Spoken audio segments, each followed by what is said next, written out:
51 minutes into Canada's match against Qatar, midfielder Ismael Koné absorbed a tackle so severe that head coach Jesse Marsch said the entire Canadian bench could hear his bone snap.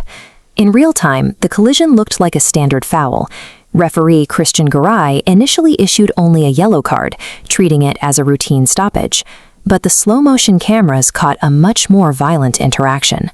Between the severity of the injury and a surprise post-match visit to the Canadian dressing room, a historic night for Canadian soccer was completely overshadowed. To understand the weight of that 51st minute, you have to look at the sheer dominance Canada was displaying right before Koné went down. By the start of the second half, Canada had already dismantled the host nation. Forward Jonathan David had secured a hat-trick, contributing to a massive 6-0 lead.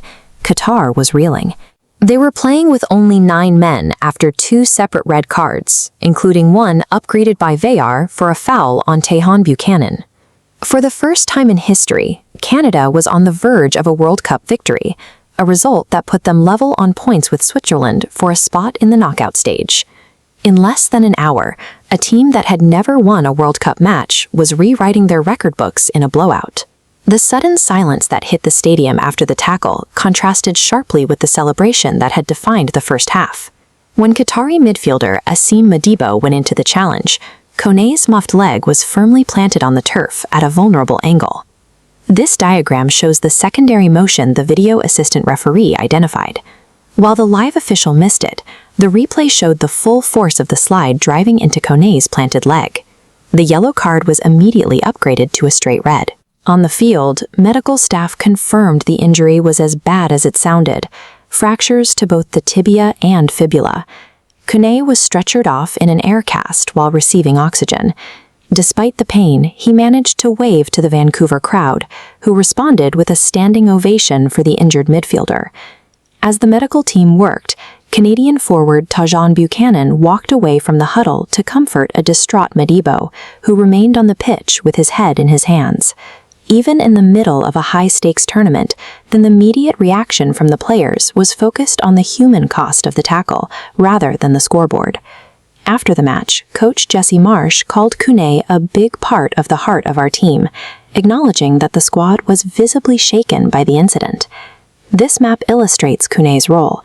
As a central midfielder, he's the essential link between defense and attack, moving the ball through the middle. When that central node is removed, transitioning the ball is compromised. The defensive and offensive zones become isolated. With a must-win game against Switzerland approaching, Canada has to find a new way to move the ball without their most reliable tactical engine. The weight of the injury followed both teams into the tunnel. After the match, Assim Madibo chose to walk directly into the Canadian dressing room. He personally apologized to Koné in front of the Canadian squad, a gesture Jesse Marsch later confirmed to the press. Madibo now faces a mandatory suspension for the red card, with FIFA potentially extending the ban to 2 or more matches due to the severity of the foul. His priority in those final moments at the stadium wasn't his disciplinary record, but ensuring his opponent knew the injury wasn't intentional. Canada found a way to honor their teammate on the pitch. Nathan Saliba, the substitute who replaced Ismael Koné, scored a goal just 5 minutes after entering the game. Saliba celebrated by holding up Koné's number 8 jersey, a gesture the rest of the team joined in a show of collective support.